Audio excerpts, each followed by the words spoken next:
Estamos en comunicación con el ingeniero Eduardo, agrónomo Eduardo Félix Pires.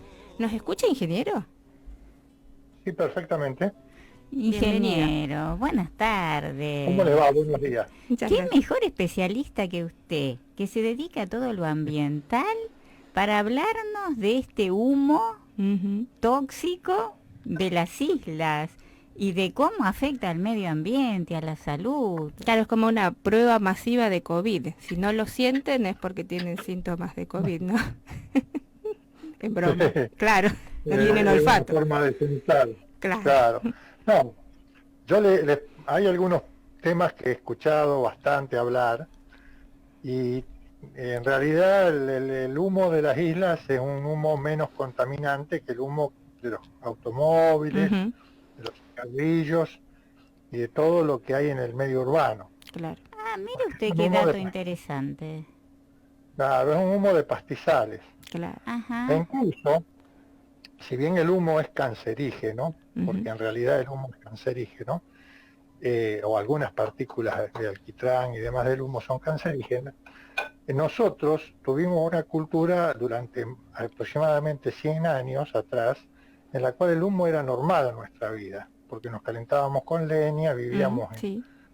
digamos, cocinábamos con leña, o sea, no estaban los combustibles que estamos usando ahora.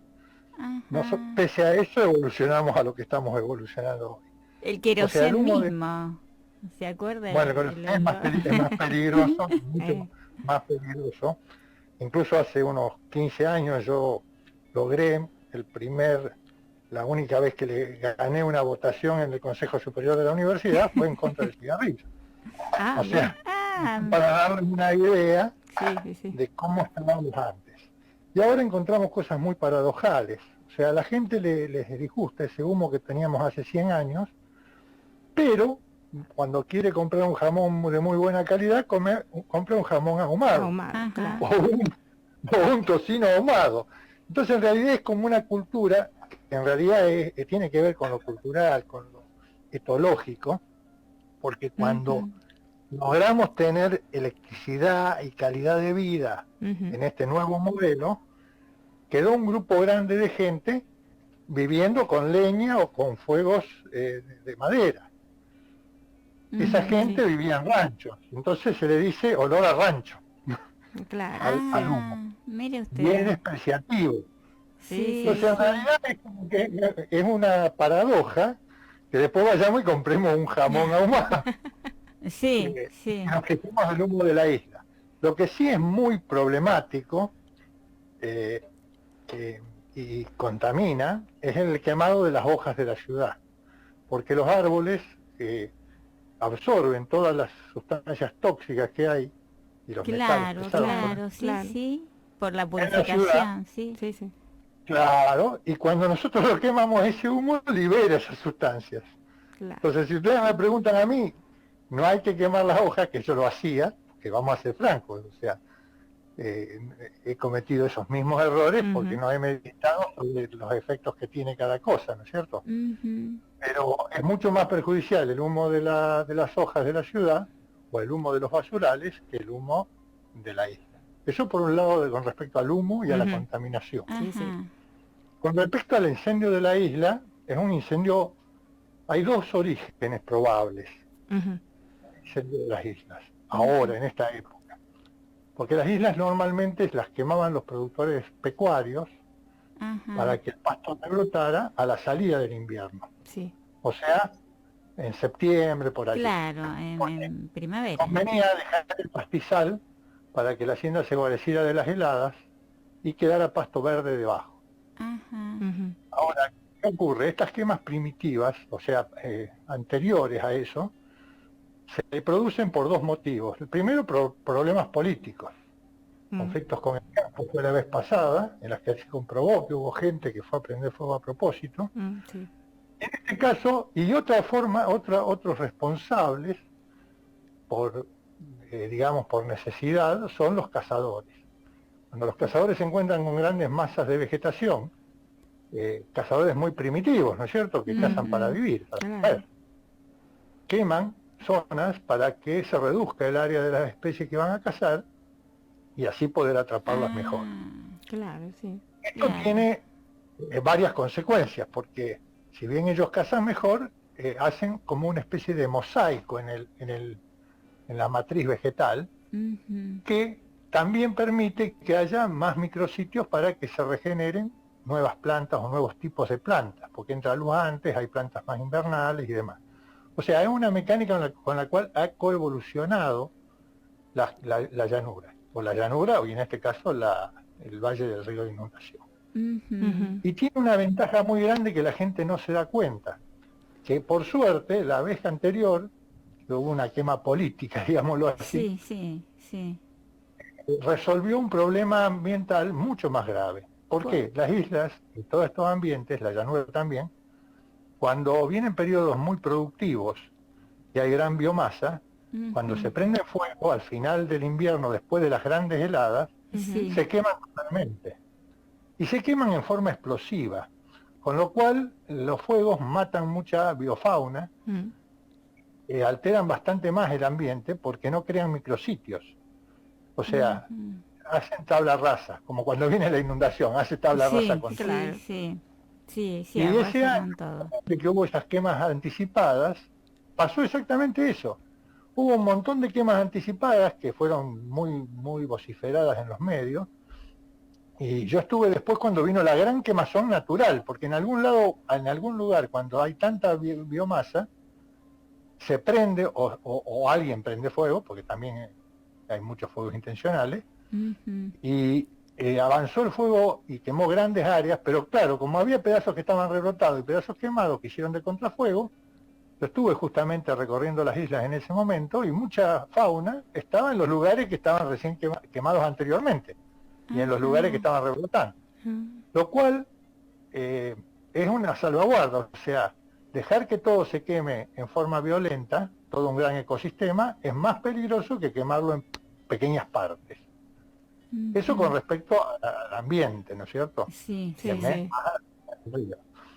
En la llanura antes era muy común las grandes quemazones, y desde la época de los indios se recomienda eso, y en Entre Ríos también para combatir al yaguareté. ¿Por qué? Porque si el yaguareté nos cazaba. Entonces, todas las crónicas hablan de las grandes quemazones que hacían los mismos indios en las zonas entrerrianas cuando había mucho pajonal o mucha maleza, para reducirle el área para que no los pudiera agarrar a la gente. Claro, sí, bien darwiniano. Estamos hablando de 100 años atrás, no estamos hablando de mucho más, 100, 120 años atrás. El último yaguareté acá en la isla. Eso con respecto al fuego, que yo creo, por lo que estoy viendo en este momento, es un fuego intencional. Los fuegos intencionales tienen objetivos concretos por parte de los que lo prenden. No son accidentales, que dejaron acampar, hicieron, no, eso no ocurre. El 90% de la gente que va a acampar controla el fuego, lo apaga, y aparte en los lugares donde ellos acampan, generalmente el suelo está desnudo porque están ellos caminando y demás, y no se propaga el fuego. Claro. Hay fuegos accidentales en zonas menos húmedas, como por ejemplo en las banquinas de La Pampa o el sur de Buenos Aires, sudoeste de Buenos Aires, donde los vehículos que pasan por las chispas prenden fuego a grandes extensiones. En la época justo a la salida del invierno, donde está todo seco y helado. Claro, sí, con menos humedad. Una cosa también bastante llamativa, que cuando quedan botellas rotas, o plásticos rotos que pueden llegar a concentrar la luz solar, se produce un fenómeno de lupa, que en esos lugares que terminan quemando, prendiendo fuego, que después termina siendo un incendio de proporciones gigantescas, arruinando alambrados, matando animales y destruyendo parte de la flora leñosa, porque también los árboles sufren las consecuencias, aunque están adaptados al fuego, ¿no? Claro. Pero bueno. Ingeniero, ¿la bajante del Paraná tiene que ver con esto o es...? No, la bajante del Paraná es consecuencia de si las lluvias hubieran estado unos 150 kilómetros más al suroeste, en la alta cuenca del Iguazú, en Brasil, porque en Brasil llovió mucho, pero llovió del otro lado de la divisoria de aguas, incluso inundó. No sé si ustedes buscan referencias de la primavera y el verano de este año inmediato que pasó, hubo deslaves, hubo grandes desastres en Brasil, en la zona, pero del otro lado, de lo que lleva agua al Atlántico directamente. Pero no llegaron a entrar hasta donde están las cuencas del Paraná, del Alto Paraná y el Pantanal. Al no entrar esas lluvias y haber un periodo realmente de bajas precipitaciones contra los Andes, que también es otra zona de afluencia de la Gran Cuenca, que son por el Bermejo, el Paraguay y el Pilcomayo. Claro. Al no entrar agua por allí, realmente la zona se vio deprimida en cuanto a la cantidad del milimetraje. O sea, llovió muy poco en toda la cuenca. Y eso hace que la bajante sea importante. No son las presas, en contrario, las presas que tenían algo de agua guardada nos largaron agua para poder tener algo de agua nosotros ahora.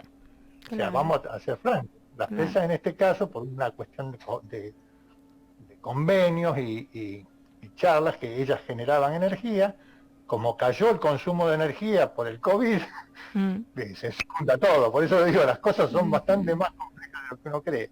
Sí, es todo un encadenamiento. Claro. Ellos no necesitaban generar tanta energía, entonces largaron agua sin producir energía.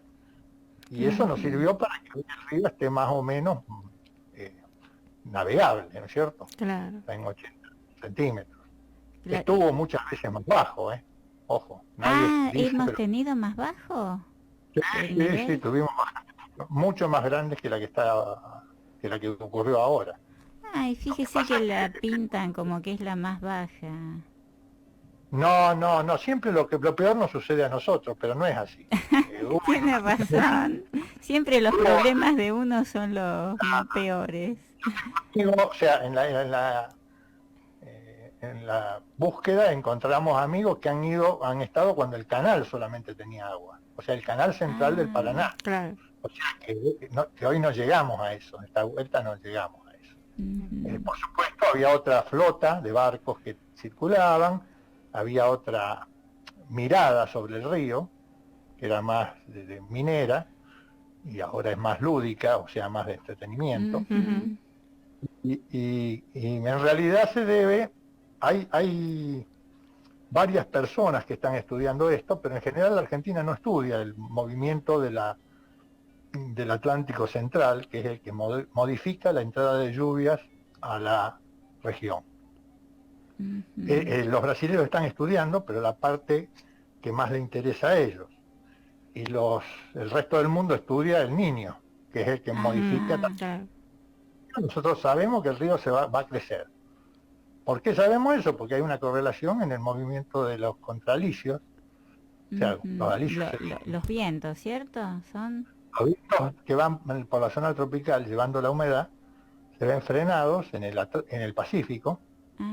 Y eso provoca que los vientos entren directamente a América, y las lluvias son mucho más importantes en la cuenca del Paraná.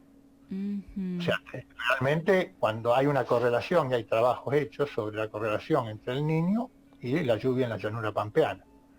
Pero lo que nadie dice es que eso mismo que pasa con el Niño en el Pacífico pasa en la zona esa tropical en el Atlántico. Y eso o sea, ese ciclo, que es un ciclo bastante largo, también nos incide. Y hay otro ciclo más, que es la oscilación de Madden-Julian, que lo hace en el Índico, y que dura de 30 a 60, o sea, es la oscilación de 30 a 60. La zona de convergencia del Atlántico Sur se mueve, que es el SAX, se llama. El Saquín. SAX. S-A-Q-Z. Que la zona de convergencia del Atlántico Sur se mueve. Según a dónde se mueva, nosotros vamos a tener buenas precipitaciones o malas precipitaciones. Teóricamente se está moviendo y nosotros vamos a volver a isoguietas como había en la década del 50 y 60, donde en el centro de Córdoba llovía muy poco. o llovía los años extraordinarios, Claro. si no, no llovía. Y en este momento hay mucha gente trabajando en tratar, porque está todo el discurso del cambio climático. El clima Sí. siempre cambió. Sí. Lo que nosotros queremos es saber para dónde va y qué va a pasar. Ujú. Acá se hacen muy pocos estudios de fondo y hay muchas pocas, digamos, fuentes de información. Nosotros tendríamos que tener balizado en profundidad, para saber las temperaturas a profundidad, en los primeros, por lo menos en los primeros 200 o 300 metros, el Atlántico Sur. Y por debajo de Sudáfrica, que es donde está uno de los puntos calientes. Y eso no lo tenemos. Eso nuestros pronosticadores se la pasan errando. Uno siempre se pregunta, ¿por qué le erran tanto? Sí, es cierto. Y en realidad no es porque el clima cambia, es porque no tienen datos. Ellos están mirando el satélite, que es lo que ve de arriba, pero nada más. Claro. Si la masa de agua tiene 100 metros de profundidad con una determinada temperatura, es distinto que si tiene medio metro con esa temperatura. Por la cantidad de vapor o de energía que presta el servicio al medio. Ya. O sea, lo que ven es la superficie, y la superficie no sirve. Ven la nube, y la nube se mueve. Claro. Claro.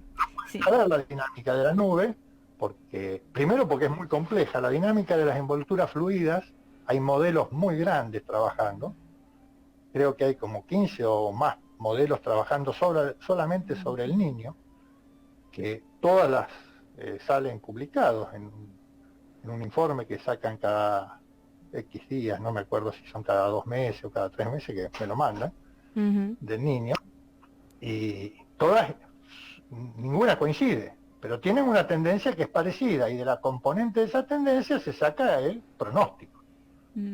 Claro.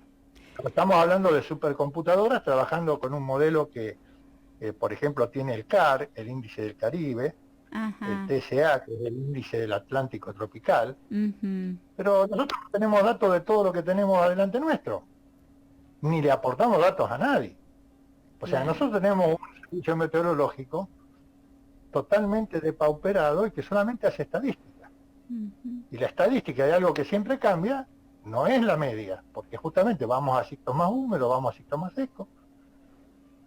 Entonces es como trabajar con un cuchillo desafilado. Sí. No podemos trabajar con un cuchillo desafilado. Muy claro su panorama, ingeniero. Ya nos estamos quedando sin tiempo. Fue clarísima su exposición. Los saludo para el Día del Padre. Aprovecho la fiesta. Y le agradezco, ingeniero. No, yo le agradezco a ustedes. Su explicación. Bueno, cualquier cosa que pueda aportar al respecto, en realidad habría mucho más para aportar si hubiera más trabajos fundados hechos. Entonces tendríamos más información para dar, pero hay muy pocos trabajos serios y muy pocos datos. Y bueno, nosotros lo llamamos a usted, que sabemos de su seriedad, además que está en el ámbito académico de la universidad también. Sin herramientas no se puede trabajar, te digo la verdad. Ese es el problema que tenemos ahora. Entendemos cómo funcionan algunas cosas y otras no las entendemos porque no tenemos los datos. Muchísimas gracias, ingeniero. Hasta un próximo encuentro. Muchas gracias. Hasta luego. Y ya estamos llegando al fin del programa. Le agradecemos al ingeniero Eduardo Félix Pires